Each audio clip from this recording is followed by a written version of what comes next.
Hi guys, and welcome back to episode 7 of the In the Hub podcast with me, Neil Thacker. On today's episode, we speak to John Reid, an accomplished broadcast systems architect and engineer with almost 50 years of experience at companies like the BBC and Panasonic. John now offers expert consultancy for your workflows with Reid services. Hope you enjoyed this episode. How are you today, John? I'm doing well, thank you very much. So we'll get straight into the questions, if that's all right with you then, John. Yeah, no problems. Good stuff. So, John, could you tell me some more about how you started within the broadcasting industry? I joined the BBC as a VT engineer in the days when a videotape recorder needed a room to itself. And the tape is 2 inches wide and it ran at 15.625 inches per second. 625 was always a big thing in terms of broadcast videotape. And it had a head that spun at 15,625 RPM on air bearings. So every time you put a tape on the machine, you've got a screwdriver out and you tweak the machine to make it work. It happened every time. Every machine was different. Every tape was a little bit different. And you were trying to make the tape match the machine that recorded it. So you tweaked everything. And after that, I actually then moved into the BBC's capital projects department. I went from being an operational engineer to being a genuine engineer. I stayed with them for quite a few years until one of the redundancy rounds happened when the BBC decided that they didn't need to have engineers anymore. They could outsource engineering. It was not a good idea. I worked for Panasonic for quite a few years. I ended up running a systems department. And then I moved to a relatively small systems company in West London. I designed and built one of the first tapeless broadcast centres in the world. I then ran a complete broadcast facility until I took retirement effectively, which is where Reid Systems come into place, because I'm still not finished. I might not be young, but I'm still not finished. I think I'm able to provide help to companies that need someone that has a range of interests that encompass whole of broadcasting. And because I started as an operator, I often have an operator's perspective on things. Your previous positions have obviously brought you up to the point of Reid services. So what kind of, made you want to go off into your own thing and start your own thing? It was looking around at what was available for people nowadays. I'm quite a senior person, really. And to actually sort of look at the systems now, I'm lazy. I appreciate the honesty. I don't want to do... Me too. I don't want to sit down and do the detailed planning and wiring work and all these things nowadays. I can look at the very big picture. And by setting up my own company, I'm able to actually look at the big picture and actually help people to understand what the big picture is and help broadcasters take that big picture and put it into terms that engineers can understand. As we have moved on to IT, the workflow is probably the most important thing that we can actually do. And if you actually look at it, the workflow is not just necessarily the broadcasting workflow, but it's actually looking at the equipment workflow. What equipment can you add in there to ensure that the workflows will work and make sure that the workflow will actually go through that equipment, make sure that the workflows provide redundancy, provide backup, make certain you can actually keep the place on air. Because as a broadcaster, the main thing we want to do is broadcast, i.e. have programs going out. What we don't want to do is have black screens. Just curious, what is Reid Services up to now? Before, did you find yourself doing a really broad spectrum of tasks, or would you often specialise? I have never really specialised. I've always had a very broad view of things. I'm providing consultancy to some small broadcasters who have got studios and transmission facilities, because they don't actually have any engineering background nowadays. One of the things I can see in the way broadcasting is developing is that engineers have been not sidelined, but are not in the main flow of the program making anymore. And what actually happens is that you find a company, they've got production staff, they've got a studio that's working, but they don't have any engineering people there. So I can come into them and help them. Let's look at your engineering. Let's see what the problem is. And that's the sort of things that I do nowadays. What would you say has been the biggest change or challenge within the broadcasting industry during your career? I can remember when I first started, if you went and looked in a production TV studio, you'd find about 4 or 5 production staff and 6 or 7 engineers. And the engineers were working flat out most of the time because the equipment needed an engineer to make it work. Now you can walk into a TV station, you will not directly see an engineer. There'll be some engineers there, but they are sitting in the background, they're monitoring systems, and they will come and sort out a problem when it occurs. During this kind of, obviously, the pandemic that's been going on, has your role changed at all? Has the operations, the day-to-day operations of Reid Services changed at all? No, I'm able to keep myself going because I can use Zoom.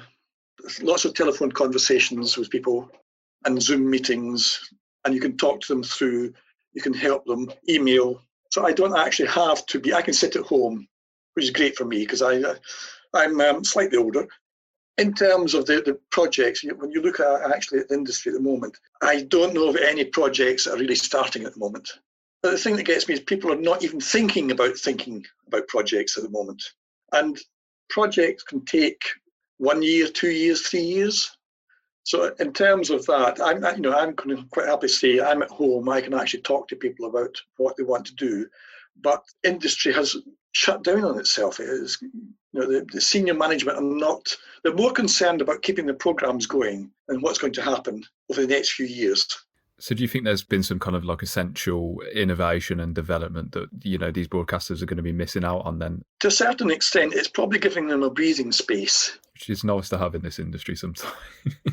It's nice to have in this industry because we don't usually get breathing spaces in this industry. Yeah. There's a virtual IBC happening, but it's still not quite the same as actually just wandering around there and actually looking at what the manufacturers are up to. As a high-level systems person, I actually like to go and look and see what people are thinking about, to see that bit of kit there. I could use that somehow. I don't quite know how, but when I start thinking about a system, when I see something in there, it fits into a matrix in your brain. Are there, 2 or 3 skills that you think, must exist within a broadcast engineer for them to succeed in the industry? I think the most important skill is being curious, wanting to know how things work. By all means, you have your specific area, but what you actually want to do is to have the ability to look at the other areas of the broadcasting. I don't want to be highly skilled in that, but I need to know what's happening with that. I need to know what the equipment is. So the major skills, I think, is actually being able to understand what broadcasting is and what the raison d'etre of broadcasting is, which is basically get a signal from a camera into a receiver and what actually happens in that through that complete path. So you're actually now got people they're getting very specialised. You've got people who specialise entirely in archives. They have to have an understanding of the whole of broadcasting. They can specialise in one particular area, but they should have that wanting to know about the whole of the industry, which is what I think I had over my years, and which led me to be able to design large systems. So yeah, like you said, it all feeds back to this curiosity, doesn't it? Yes. That can do absolute wonders for you in this industry. Yes. So obviously earlier you were touching on a bit of the siloisation of engineers. Do you think that is, then to summarise, do you think that really is a problem in the modern industry?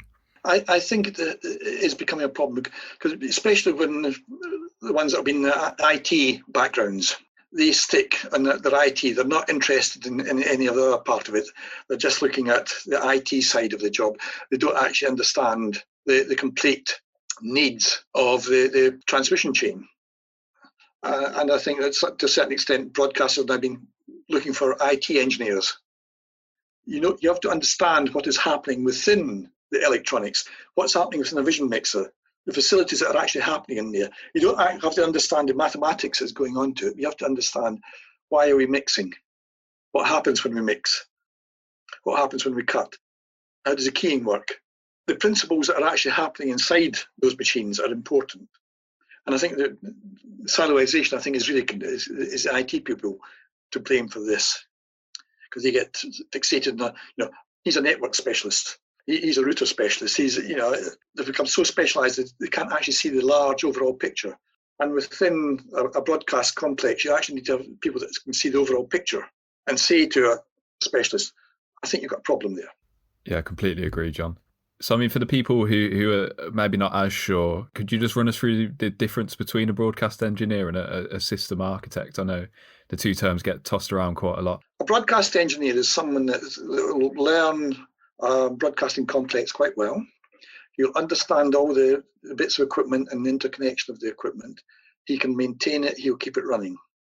A system architect is someone who can actually sit down and listen to the requirements of the company and think, how can I actually take those requirements and turn them into a viable system? And as a systems architect, that was what really got to me. I enjoyed actually designing very large systems, and I had engineers that would help me, and they would actually get down and do the detail work. The broadcast engineer is the people that will actually keep us on air. A broadcast engineer can develop into a system architect, and that's probably the best way to become a system architect. So that's the system architect is someone that can actually look at the very high level. The broadcast engineer is someone who should aspire to become a system architect. How hard have you found it to keep in touch with the ever-changing nature of technology within our industry over time? It's not as easy as it used to be. I keep on trying to get to IBC. The problem is it's very much a manufacturer's sales pitch rather than actually going around and actually nosing. So hopefully we'll get a show in UK next year, because there's nothing to beat actually physical chat to people. And it's about going around and looking. And one of the things I used to love at IBC was actually wandering around stalls on the edges, because you're looking at what other people are. They've got this bits of kit there, and you can add all these bits and you go, yes, at some point that may be useful. It is not as easy as it used to be, especially when I'm sitting at home. Yeah. No, I do agree with you on the point about the virtual events. It's just not the same, is it, as being able to wander around and potentially bump into people, have real conversations with people, Yes. as opposed to these kind of pre-scripted, pre-drafted presentations you just get shown through a computer screen. It's just not the same, is it, at all? Well, I used to have a saying when IBC was really big, and I was working. I used to go to IBC for 2 weeks because I was a stand manager for Panasonic, and I built the IBC stand for Panasonic many years ago. My little saying for that was, what's the MTBF for an exhibition? And people say, MTBF, mean time between failure? I said, no, you're going to try it wrong. What's the mean time between friends? I love it. I'm going to have to start using that, I think. Which is what big exhibitions are about, is actually wandering around, networking. People call it networking. I call it the mean time between friends. Just to summarise, how do you see the future for the broadcasting industry from your perspective? At the moment, broadcasting is in a flux. We are caught with the big American companies pushing their content into us. In this country, we're not actually doing the content in the way we used to do it. And if we don't make content, we don't need engineering. But what we've got to make certain of it is that the program makers are allowed to make programs in this country, and they're allowed to specify the equipment they need. There's still a call for big studios, because the minute you want to do a large audience show with multi-cameras, you need a big studio to do it. News and current affairs still needs lots of studios. You can't sit with Zoom and do it. It doesn't work. And you still need production galleries for these people. The studio floors are simpler. Lighting is much simpler than it used to be. Air conditioning is much simpler than it used to be. But you still need to provide a good working environment for the operational staff to allow them to sit down there and make the programs. Because you're often talking to people that are working 4, 5, 6, 8 hours a day. So there's still going to be a need for broadcast engineers, still be a need for systems architects. We just need to make certain that we don't let the IT people rule the world. So, I mean, John, final question. What lies ahead for you in the industry? Do you think, will you continue taking on systems architect type projects and that kind of thing? I'm always happy to talk to people about what I can provide to them. As I said, I'm semi-retired. It's my hobby now. But because it's my hobby, I can actually sit down and think hard at it. And I don't have any particular bones to pick about things. I can be quite dispassionate about what people need. So if people do want to get in touch with you about anything to do with system architecture or anything you're up to, where can they best get in touch with you? My LinkedIn address has got my phone number and that on it. So yeah, it would just be John Reid on LinkedIn then. Yes, that's it. Or John@Reid.services. Yes. So email, that'll be John@Reid.services or Reid.services. Yeah, that's the one. Yeah, Reid.services. Yep. So I mean that's covered everything, I think, John. If you've got anything else to add, or no, thank you very much for your time as well. That's absolutely brilliant.